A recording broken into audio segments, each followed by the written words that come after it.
I'm doing great, Sue. Good to see you, Kurt. I'm doing great. It's been a busy day, but it's great to be busy. It's great to be wanted and listened to.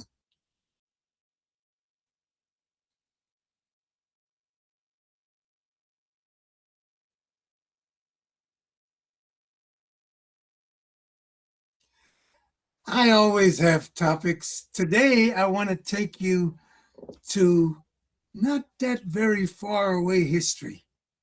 Let's go back to around World War II. And this is a story that very few people, most of my stories, I say, people don't know about them. This one, very few people will know. Even the people who were affected by this story don't even know it. And here it is. In World War in 1941, England had lost most of their battleships. The German U-boats just did havoc on the English battleships. And America was not really in the war. They were still on the outskirts. But America and England were allies, and England turned to America and said, "We need some battleships. The Germans have destroyed our battleships." And America said, "Oh, we got battleships. Well, what are you going to give us?" And England said, "Okay, well, what do you want?" And they said, "Well, we want this and we want that." And they said, "Okay, we can give you a base, an air base." And this air base happened to be in Guyana, where I was born and raised for 19 years. There was a U.S. Army Air Corps base built in Guyana in 1941. It was called the Atkinson Field because the colonel that designed it, his name was Colonel Atkinson. But guess why they built this airport or air base in Guyana? This was so they could fly, the American bombers could fly to Africa because they were bombing Rommel. And if you go to Africa around Europe, you got to pass through the Germans and all of that stuff. This way, they bypassed the Germans. They got to Africa from a different direction, and they beat the crap out of Rommel or bombed the crap out of Rommel. Now, this air base, it was still there. Now, this was in 1941 when it was built. As when I was a kid, it was still there. And it was an Army Air Corps base. It had a swimming pool, a cafeteria. It had all the comforts of home. I actually got to swim in that pool. It was a big pool, the only pool that we had with a high diving board. So I got to go on a high diving board as a little kid. I was probably below 10 years old. And I got to use this pool. Now, why this story becomes so interesting is many, many, many years later, I would end up in Arizona. And on a facility in Arizona that I didn't know was an old Army Air Corps base, Army Air Corps base. And one of the things when you're doing this, when you're out doing business in different states, there's always a challenge to find some place to eat. And being in Arizona, it was all Mexican food and all that stuff. And every once in a while, you want to change. And they told me, they said, "There's a cafeteria. Go to the cafeteria and you can eat by the pool." And I said, "Okay." So I went to the cafeteria, got me some pork chops and broccoli and stuff, and headed out there. And when I headed out to this pool, I almost dropped my tray. It was the exact same setup as the base that was in Guyana. And I felt my hair stand up on my skin. And I just could not believe it. And then when I went back to the facility, I can't name the facility, it's still top secret. And I spoke to one of the guys there, and he said, "Yeah, well, the Army Air Corps probably had one model for all the bases they built all over the place. So we're not surprised that it's just like the one. But there's some more interesting stories about that and about that base in Guyana. Now, like I said, most Guyanese don't even know that this was an American base and the purpose of it. But in the Air Force, I did some freelance work while I was in the Air Force, trying to build up my chops for my commercial career. And I ended up in a facility called Air Force Plant Number 3 in Tulsa, Oklahoma. And I went in there. It was a Boeing facility. I went in there and met all these people. And, got to talking. And Kurt, I run my mouth. I tell them I'm from Guyana and all this stuff. And I met two ladies. These ladies were real life Rosie the Riveters. They had been in that building building the bombers for World War II. And I met a couple of guys that had been to Guyana. Now, most people in New York that I met had never heard of Guyana. This is all before Jim Jones. And people just started hearing about Guyana after Jim Jones. So most of these people had no clue what I was talking about. But here were three people in Oklahoma that knew about the base in Guyana. And I connected with these people. And I remember I met the guy I met the ladies first, and then they told me about the guy. His name was Slim Turner. And if you see this guy, man, you'd never believe me and this guy could be friends. This was an Okie of Okies with a bar haircut, and he rode a trike. Well, we connected, and he came to me and he said to me, "Young man, I hear you're from Guyana." He said Guyana. He didn't say Guyana. I said, "Yes, sir." And he said, "Well, you ever go back?" I said, "Sure, I go back. I visit." He said, "When you go there, I want you to bring me some of that babande." And babande is an aphrodisiac made from the bark of a tree. And I said, "Mr. Turner, that's an old wives' tale." And he grabbed me by the shoulder and he pulled me around. He said, "Son, I'm no dumb white boy. I use it. I know it works. Don't try to blow smoke up me." And that started a very good friendship that lasted for many years, because Mr. Turner and I ended up working together at American Airlines. We both, the Boeing plant closed and we both transitioned and went over to American Airlines. So that is a story that very few people know, the story about an American air base. Now, this base is now the Guyanese International Airport. It's called Chetty Jagan International Airport, named after one of Guyana's presidents.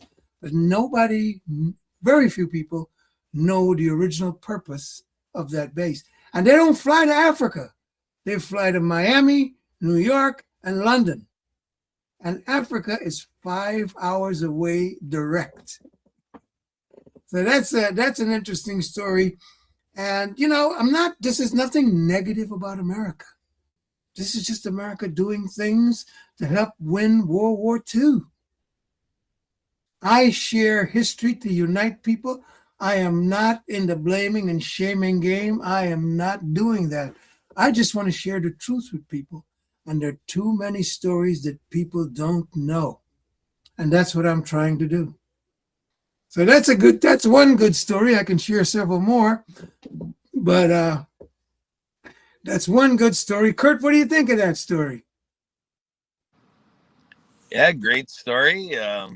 I continue to come back because you always got more to teach me and teach all of us here, and to learn from and get us thinking about, that there's a lot of ways that credit has not been given where credit is due, and I love that you work on that to, make sure that the work of nations and work of various people that have been underappreciated, and how we carry on stories, that you give us that tradition right here and now. I've got a question for you. Yes, sir. So we're here, with the crusade and the movement of history that unites.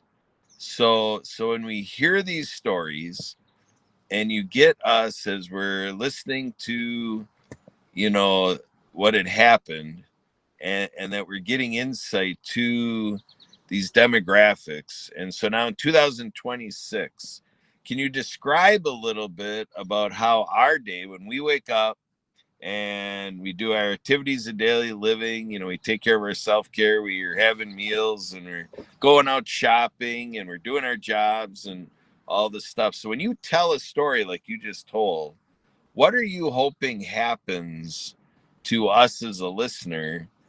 What do you feel you're inviting us to? to make a shift and to transform and to maybe look at your day and the people around you differently. Can you describe that a little bit? You know, kind of Yes, what the outcome can be for us hearing these stories? yes. One of the problems we have is unconscious bias. So I want people, when they learn these stories, when they meet someone new, forget your knee jerk reactions. Connect with that person. Find out what section of history they bring to the conversation. Because when we see people, when we value people for what they really are, we tap into the full spectrum of human potential. This is not about reducing racism. This is not about that. This is about connecting emphatically and enjoying the full spectrum of human potential. Because when you leave people out, you leave yourself out. These are stories that help us use the present, use what we know from the past presently for our future. And one of the things I really, really want to do, that's why I write books for kids as well, because kids need to learn critical thinking. There's too much garbage out there. There's too much nonsense out there. And the kids are lost with the doom scrolling and all that stuff. And they need to hear real stories. And you know, there's a saying that you used to hear a lot in the 70s. Say it loud, I'm black and I'm proud. Proud of being black. But what are you exactly proud of? Do you know the stories? Do you know the story of Amani Reynas defeating Rome? Do you know the stories of the Moors in Europe? Do you know the stories of Mansa Musa? When you know these stories, then you can really be proud. Not just be proud because you look at yourself in the mirror and you think you look good, but you know stories that shows that strategic adaptability, resiliency, leadership, integrity, focused determination. These are all traits that have been in every race, creed, or culture since time began. We just don't share these stories that way. And that, you know, when I share these stories, people go, oh, I didn't know that. I never heard that. But let's get more than that. Let's let these stories make us more emphatic connections. This can help people, families, businesses. Businesses need to get a more cohesive workforce because a more cohesive workforce improves innovation, retention, emphatic leadership, and all those increase productivity and the bottom line. So these stories are relevant to every aspect of our business. And like I said before, I am not blaming or shaming anybody. The past is the past. And, you know, being mad at somebody for something that happened 400 years ago is just stupid. But it's true, and we need to share more truth. There's a lot of talk about diversity, and diversity is all about training. And I say we don't need more training. We need more truth. Does that answer your question, Kurt? Yes, it does. Yes, it does. So I'm just going to give you a little segue into how you can finish today's session. I have to hop on another session right now, but I'll give you your lead in and then you can go ahead and finish this up however you like. I just would want to get to the part where you can elaborate on, you know, our devotion for orphans in Haiti, and then Yes, also a shout out to our crew at the No More 9 to 5 Club. So I'm going to yes. hop off here and I'll let you do that. And then Sue will take care of finishing today's show with you. Okay. Folks, I am a lifelong aviator. 8 years in the Air Force, 25 years with American Airlines, 5 years freelancing all over the globe, and then 5 years as director of training for North American Airlines. And I played a couple of sports. So when I traveled for work, I got to connect with people all over the planet. And I have relationships with people all over the planet. Some relationships have lasted over 40 years. And I treasure those relationships. But I also saw way too much division. And I wondered why. I'm also an aircraft engineer, and in aircraft engineering, we apply root cause analysis to chronic issues, not only to fix them, but to try to prevent recurrence. When I apply root cause analysis to what was being taught, I quickly realized that history is designed to divide. So I decided to seek out the people, places, and events omitted from history. Do the research, find them. Now I highlight them in order to reduce unconscious bias, replace ignorance with curiosity, and create an environment where talent and character will supersede appearance every time. My first book is called America Should Be Grateful to Haiti. It's a great book, but it's not about Haiti. It's about those historically overlooked narratives, and my book is filled with them. I also have 6 books written for young adults, and I share those. These books are written for kids between 11 and 16. They're wonderful books with stories that I tell in the books, and they're ebooks, so they're interactive. So people can connect and interact with these books. I'm also on the No More 9 to 5 Club. That's my go-to networking group. And I also support Haiti's Orphans' Wishes. Haiti's Orphans' Wishes is an organization started in Long Island by some friends of mine, and they help a school that provides regular education plus vocational education to orphans in Haiti. And believe me, these orphans in Haiti, they need support. So if you have more, or if you have a little, you can share it with Haiti's Orphans Wishes. You can check them. They have their own website. You can, I usually have it on my screen, but I don't have it today. But share what you have with Haiti's Orphans Wishes. They can use all the help they can get. They're a fantastic organization. And for those of you who are entrepreneurs or want to get into the entrepreneur business and want to get out of your 9 to 5, I invite you to connect with nomore9to5.org. Just like that, nomore9to5.org. Come in there and you will meet some amazing heart-led entrepreneurs who are successful, experienced, and are willing to share their knowledge and ideas with you. And there are a lot of gurus out there who are selling a lot of expensive stuff. In the No More 9 to 5 Club, you can get these things for a much, much reduced price. Right? So, those are the 2 things that I really push. I push the No More 9 to 5 Club and Haiti's Orphans Wishes. So those are 2 things that I want people to connect. And you can connect with me at rogerpersaud.com, rogerpersaud@gmail.com. rogerpersaud.com is my website. You can connect with me at calendly.com/rogerpersaud. Schedule a call with me. I will amaze you with some history. And I also want to meet corporations, corporate leaders. I can help them improve their employee cohesion. I also want to meet schools, parents, and educational professionals, because I have stuff that can help kids understand what is going on in our world. Real understand. This is real understanding. This is no AI. This is me talking, me writing, and creating stories.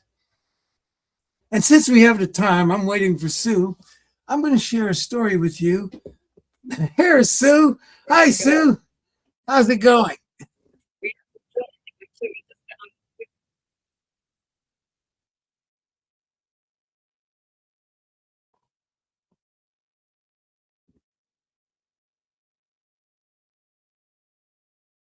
Fantastic. Thank you, Sue. Now I got to find out where this recording goes.